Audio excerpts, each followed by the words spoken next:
আমার গুরুদেব বলতেন, কীর্তন গাইতে গেলে তুমি কি গাইবে এটা বড় নয়, তুমি কি শিক্ষা অর্জন করছো এটা বড় নয়, তুমি কার কাছ থেকে শিক্ষা অর্জন করছো এইটা বড় কথা। কেন? দুর্যোধন শিক্ষা অর্জন করেছে শকুনির কাছ থেকে, আর অর্জুন শিক্ষা অর্জন করছে কৃষ্ণের কাছ থেকে। আপনি কি শিখছেন এটা বড় নয়, আগে তাকিয়ে দেখুন দুর্যোধনের পরামর্শদাতা আর অর্জুনের পরামর্শদাতা কি এক হয়ে গেল? হ্যাঁ, দুটো এক, দুটো কোনোদিন এক নয়। সৎসঙ্গে স্বর্গবাস, অসৎসঙ্গে সর্বনাশ। আপনার জীবনের লক্ষ্যটা আপনাকে স্থির করতে পারবে যে, সেই হচ্ছে আপনার গুরু। কে? অর্জুনের গুরুকে দ্রোণাচার্য। দ্রোণ মানে কি? দ্রোণ মানে জানেন? দ্রোণ মানে কোনটা? দেখবেন যখন মন্দিরে পুজো হয় না, একটা তামার লম্বা জিনিস থাকে না, কোষাকুষি বলে। কোষাটা বড়, কুশিটা ছোট। কুশিটাকে হাতে নিয়ে আঙুলের অগ্রভাগে জল স্পর্শ করতে হয়, তো এই আঙুলের অগ্রভাগের এই শূন্য জায়গাটা, একে দ্রোণ বলে বলা হয়। এই জায়গাটা, এইখান থেকে যার জন্ম হয়েছে তার নাম দ্রোণাচার্য। সর্ববিদ্যার আচার্য যিনি, তিনি দ্রোণাচার্য। দ্রোণাচার্য অর্জুনকে শিক্ষা দিচ্ছে। অর্জুন দেখো তো, গাছের ডালে পাখি একটা বসে আছে, তীরটা চালাও। গুরুদেব কোথায় মারতে হবে? পাখিটার চোখে। অর্জুন তীর নিয়ে রেডি হয়ে গেছে। দাঁড়াও, কি দেখতে পাচ্ছ? গুরুদেব একটা বিরাট বড় মোটা গাছ, একটা মোটা ডাল, অনেক লতা পাতা, তার মধ্যে পাখিটা বসে আছে। বলে লক্ষ্য এখনো স্থির হয়নি, ভালো করে দেখো। আবার অর্জুন দেখছে। অর্জুন কি দেখছো? গুরুদেব গাছ নেই, শুধু একটা ডাল আছে, মোটা ডাল, লতা পাতা অনেক, তার মধ্যে পাখি বসে। গুরুদেব বলছে এখনো লক্ষ্য স্থির হয়নি, আরো ভালো করে দেখো। গুরুদেব এবার দেখছি। কি দেখছো? ডালও নেই, গাছও নেই, শুধু লতা পাতাগুলো আছে, মাঝে পাখিটা আছে। বলে এখনো হয়নি, আরো ভালো করে দেখো। গুরুদেব এবার আমি দেখতে পাচ্ছি। কি দেখতে পাচ্ছ?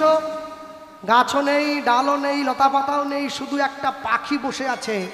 বলে এখনো লক্ষ্য স্থির হয়নি, আরো ভালো করে দেখো। বলে গুরুদেব এবারে কিছুই তো দেখতে পাচ্ছি না। কি দেখছো? গাছ নেই, ডাল নেই, লতা পাতা নেই, পাখি নেই, শুধু পাখির চোখটা বসে আছে। বলে এইবারে তীরটা চালাও।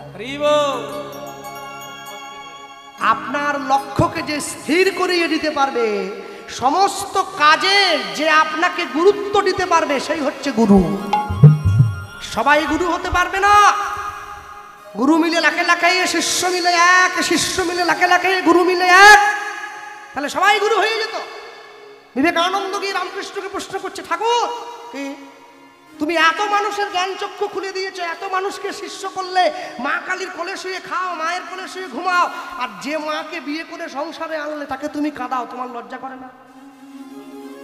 যেই বলেছে সঙ্গে সঙ্গে রামকৃষ্ণদেব বিবেকানন্দের কানটা ধরে নিয়েছে। নরেন, আগে তুই নাকি লেখাপড়া শিখেছিস, লোকে বলে। অনেক পড়াশোনা করেছি, গড়গড় করে ইংরেজি বলতে পারি, হ করে লিখতে পারি, আর তুই এইটি পারিস, এইটি পারিস তুই? হ্যাঁ, তুই না আমার শিষ্য? লোককে ডেকে ডেকে আমি বলি, এইরকম মূর্খ শিষ্য থাকার থেকে আমি যদি মরে যেতাম না, শান্তি পেতাম।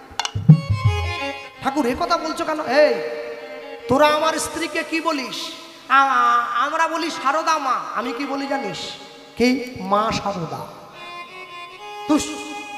মা সারদা, সারদা মা, তো একই হলো। বলতো ধরে, এই জন্য তো আমার কাছে আসতে হবে তোকে। কি?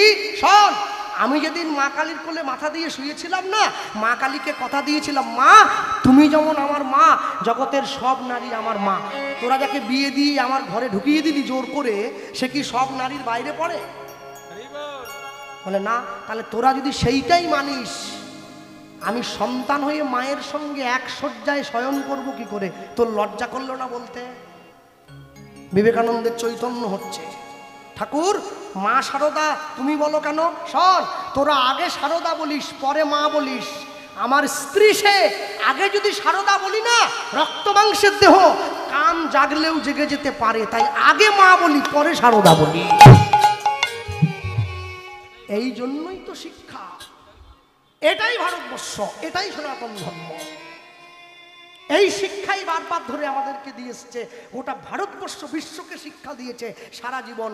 গোটা বিশ্বের মানুষ যখন মূর্খ ছিল, তখন ভারতবর্ষ বেদ লিখেছিল। যেদিন গোটা বিশ্বের মানুষ পোশাক পরতে জানতো না, সেদিন ভারতবর্ষের মানুষ সকলকে পোশাক পরা শিখিয়েছে। বর্তমান দিনের সমাজ ব্যবস্থায় ভারতবর্ষের মানুষ আস্তে আস্তে করে পোশাক ত্যাগ করে দিচ্ছে। এটা বড় লজ্জা। হ্যাঁ, আমাকে অনেক জায়গায় শিক্ষিত মেয়েরা বলে, দাদা আমরা শিক্ষিত তো, ওই জন্য আপনি যতই বলুন আমরা ছোট পোশাক পরতে আধুনিকতা বলে মনে করি। শিক্ষার একটা চল থাকবে না? আর ছোট পোশাক পরাটা যদি শিক্ষার চলন হয়, আমি বলবো তোমাদের থেকে আমাদের মেদিনীপুরের গরুগুলো বেশি শিক্ষিত। কেন এ কথা বলছেন? হ্যাঁ, ওরা তো পোশাকই পরে না, এমনি ঘুরছে।